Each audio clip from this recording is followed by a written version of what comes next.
Spelunking is a very interesting game. It is created by Fox's Studios. It is a game that is inspired by Minus Elevation, Addition Abstraction, but not Dandy's World. However, this game is different from all three. It's by far the game with the highest quality and most interesting gameplay. The gameplay loop goes like this. First, you enter an elevator, alone or with a group of people. Then, you descend into the void. While in the void, you have to complete tasks scattered throughout the floor. Once all tasks are completed, all delvers can head back to the elevator to go deeper and deeper into the void to discover the secrets at the bottom. Occasionally, you will be given upgrades to help during a run. For every place you complete a floor, you gain info. For every death, you gain info. And finally, when you find clipboards and folders on random floors, you gain more info on entities and learn how to adapt. But the void itself will try to stop you, and the deeper you go, the harder the void resists. Entities will begin appearing in the floors that you descended and will hunt you down to try to stop you. If that doesn't work, then the void will try to coerce you into leaving by placing you in a break room where you can leave without reaching the bottom. But there is a last resort that the void will use if you refuse to leave. It will call upon the seven deadly sins. The sin of envy and the sin of sloth will hunt you down if certain conditions are met, and bosses will be placed so that hopefully the delvers will die. The void will continue to fight until you die or leave. Are you going to be the one to reach the bottom, or are you going to die like the rest? Once you die or leave, you'll be given money, which can be used to buy more items. However, even the lobby seems to hold secrets. As usual, with these videos, I'm going to go over the pros and the cons. My goal is to show you the wonderful things this game has to offer, but I'm not going to specifically recommend it, because it's not a dying game, like Xeria was. Pro number 1. It's multiplayer heavy. When you go to the elevator, you can have up to 9 other delvers with you, and sometimes more depending on the game mode you choose. This is not like other games, where you ask someone to join in the party. In general, you are more likely to play multiplayer rather than alone. Additionally, playing multiplayer will make the game easier. Sure, the game will increase the task amount by the given players, but it's super worth it, because you have more people contributing to the goal at hand. It's especially fun among friends where you can communicate with. There is even an item that allows you to communicate with each other over a radio. This game is very team heavy. If you choose to go with a group, it makes the experience so much better than what it would be if you played alone. Pro number 2. The bosses. I mentioned in the intro that there are bosses in this game, and there are also the 7 deadly sins. Currently, only 2 of those sins have been added to the game, the sin of sloth and the sin of envy, both equally as scary. I can't stress to you enough, these bosses are by far the game's best. Firstly, the boss designs are straight up scary. The terminal will show you what they look like, but when you see them in game, especially when you're hiding from them, then the fear factor gets just so much higher. And the music is just terrifying. When you encounter the sin of sloth, this plays.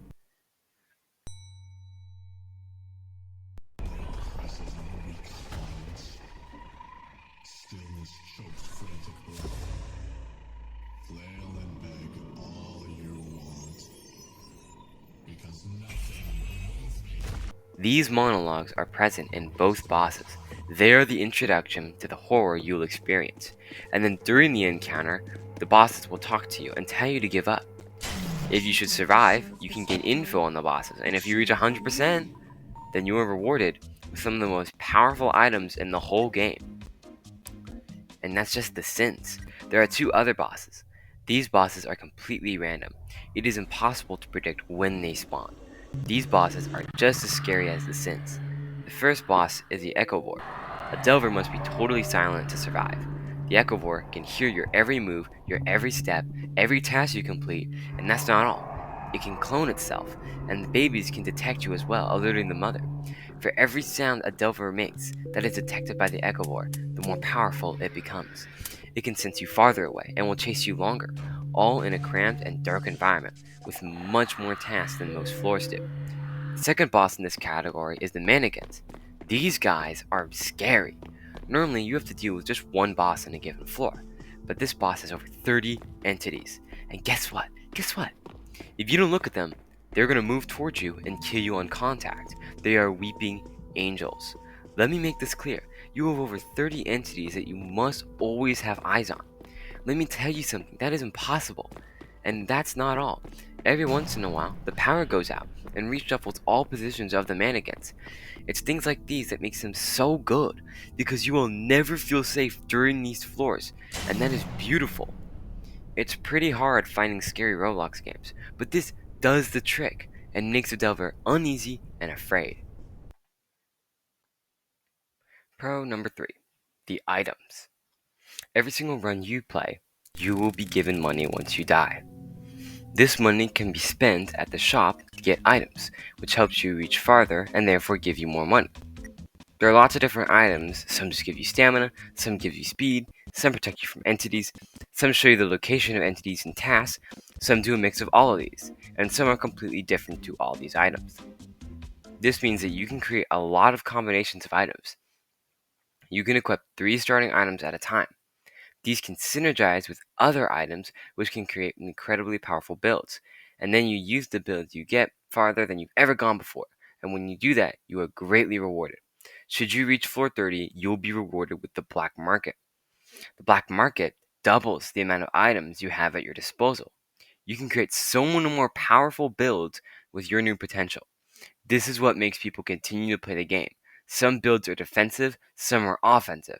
However way you choose to play is up to you. Okay, those are all the major pros that I could come up with. Now, let's take a look at some of the cons. Con number 1, the difficulty. It's important to mention that this game will never get easier, because that is not how the game was designed. However, when I mentioned that you can have fun with a group of people, even if you don't know who they were, that was kind of a lie. By floor 10, almost everyone except you will die, and if that's not true, then you will die by floor 10. Somehow, I don't know how, but somehow. So very quickly you go from chilling with your bros, playing some Spelunking, to all alone with nothing to do except continue. And let me just mention, Spelunking is a lot more boring alone. It takes longer, it gets too repetitive, and you'll often never reach your high score without a partner. So if you don't have a friend that is reliably good at the game, then get one first before you play.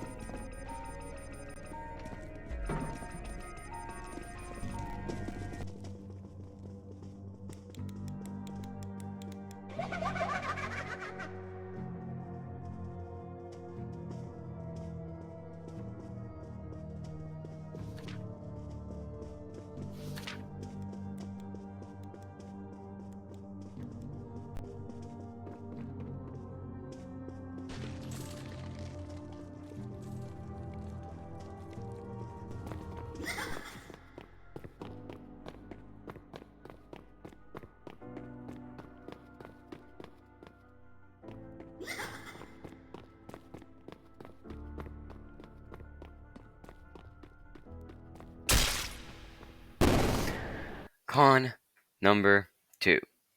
Time. Okay.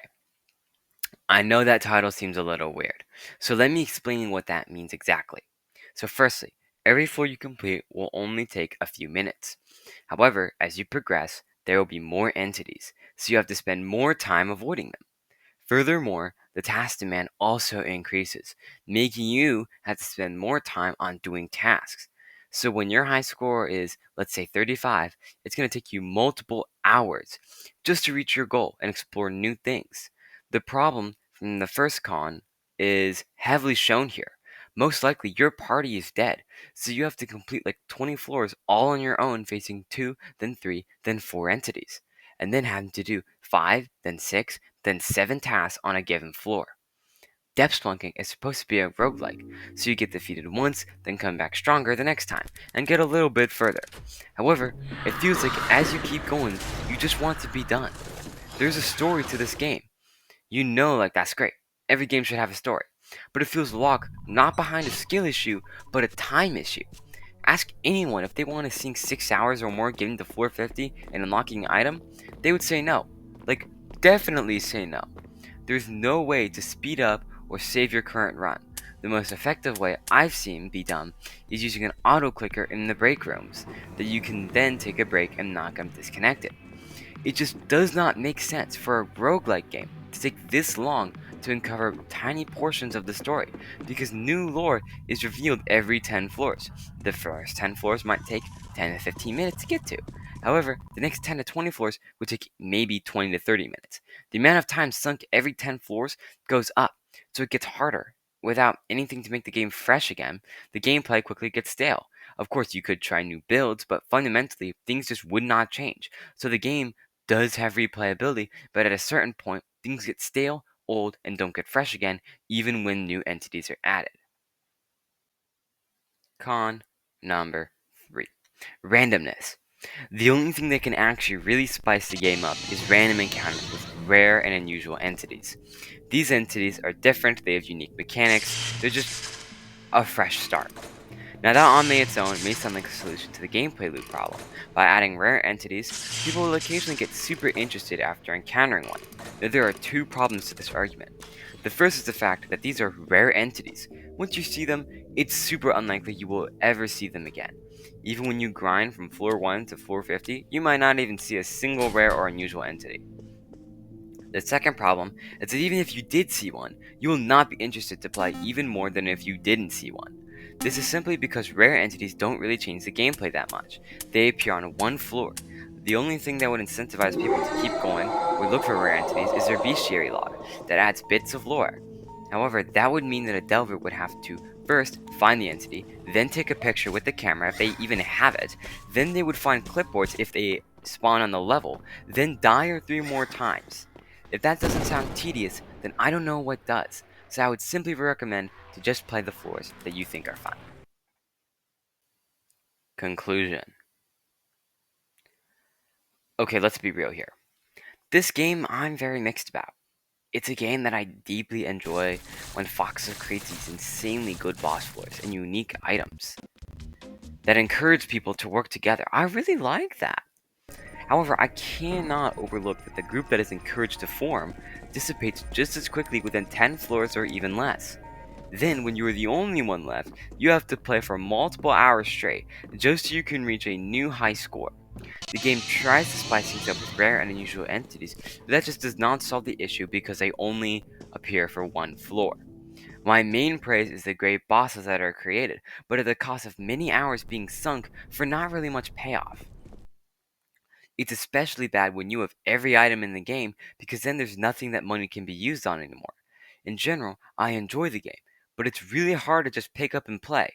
Now to you, little viewer, I will link this game in the description if you want to play. If you don't, that's completely fine. The void is infinite down there. There was never a bottom. But you fooled yourself to think that there was really something down there. But it was all just a waste of time. Hey there, Delver. It's me again. If you want, please like and subscribe. Or I don't know, you'll have bad luck for the rest of your life or whatever. That gets all the views. So in the intro and outro, I sprinkled in some of the game's story. If you want me to cover more of it, let me know. Okay, bye.